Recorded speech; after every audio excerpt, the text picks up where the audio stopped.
Are you suggesting that there is this left liberal monopoly in a way over many of these institutes that judge India through the prism of the fact that Narendra Modi, a right-wing nationalist populist leader, is leading India, and thereby tend to, at a way, look at India through the prism of Mr. Modi as the Prime Minister of India? In a word, no. In a word, no.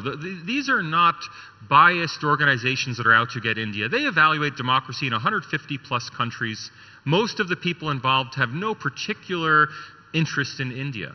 The problem is that all of these rankings are based on surveys. So each of them has the same methodology. They do a survey of intellectuals, journalists, academics who either are based in the country they're studying or who are students of the country from outside. Prominent academics and journalists who cover, in India's case, India. It may be people at Harvard, maybe people at JNU, it may be people in the mainstream media.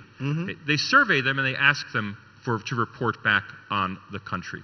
It's those reports that are biased. Now, at the level of the organization, there's a lack of editorial oversight. I don't excuse that, but I do understand it. If you're exercising editorial oversight about narratives for 150, 170 countries, that's a lot of oversight to exercise. It's a lot of hard work. But fundamentally, these biases don't creep in because the organizations are anti-India.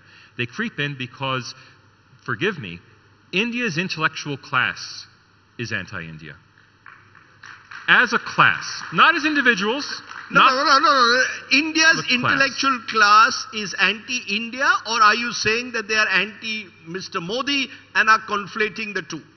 Or are you conflating the two? There is a bit of both.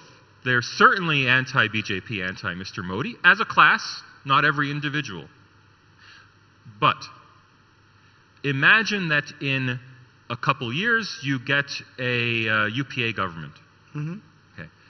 Will they tear down the Ram Mandir? Will they reverse the policies, the very policies that are criticized in these rankings? Will they get rid of the UAPA? Right? So the basis on which the criticisms are made, those bases will probably remain in place. If they do, then the same criticisms will apply to them. No, but aren't those intellectuals or activists supposed to stand up to the Indian state where, let's say, an individual activist is arrested for his ideological beliefs and denied bail under UAPA, like an Omar Khalid, for example, an activist in the CA agitation, when there are hundreds of Kashmiris who were put in jail once Article 370 was removed? I mean, are these not questions that Indians are entitled? When you turn around and say intellectuals and activists are being anti-India, maybe they are standing for the few spaces that are available to question the government of the day. And that's what is, in my view, India's greatness, that we still allow it to happen, unlike a China or a Hong Kong. Why not celebrate it rather than suggest this is being anti-India? Actually, patriotism, as separate from nationalism perhaps, is actually questioning your government. So the very intellectuals that in a way you're demonizing are actually the intellectuals we should be celebrating, because unlike others, they're at least raising a few red flags. Yeah. The issue is this tied to the BJP government, or will it continue when that government inevitably, I know people think the BJP will last forever. It won't last forever. There will be a change of power at some point.